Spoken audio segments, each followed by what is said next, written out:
যাতায়াতের পথে রোজই দেখছি এই মেলাটা হচ্ছে।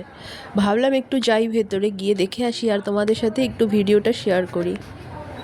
কি গো চকলেট যেগুলো পেন্ডেন্ট কিরকম দাম?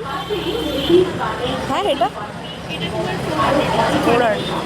এটা কিন্তু পেন্ডেন্ট বলার কি হবে না না নিচের ব্ল্যাকটা যে কাঁথা একটা ব্ল্যাক শাড়ি আমার ভীষণ পছন্দ হয়েছে, আর সেটাই আমি বার করতে বলেছিলাম, ওটাই বার করে দেখাচ্ছে। এটা কাঁথা স্টিচ বলে, আর একটা আছে যেটা বুলিয়ান স্টিচ আছে। তো এটা এগুলোই মলমল শাড়িগুলো দেখছিলাম। সবই অরিফ্লেম এখানে অরিফ্লেমের সুরাজ কাপটা খুব রিনাউন্ড একটা প্রোডাক্ট, প্লাস টেন্ডার কেয়ার, এগুলো সব অপারেট। ওকে। আর এখানে গোল্ড প্লেটের চুড়ি, জুয়েলারি বিভিন্ন রকমের ছিল। এগুলো একটু ভিডিও করেছি, কিছু কিনিনি। আর এখানে কিছু শাড়ির কালেকশান ছিল, খুব ভালো ভালো। অ্যাকচুয়ালি এগুলো মানে এক্সিবিশন মতো হয়েছে, আর খুব ছোটও হয়েছে মেলাটা, কিন্তু কালেকশানগুলো কিন্তু দারুণ দারুণ ছিল এখানে।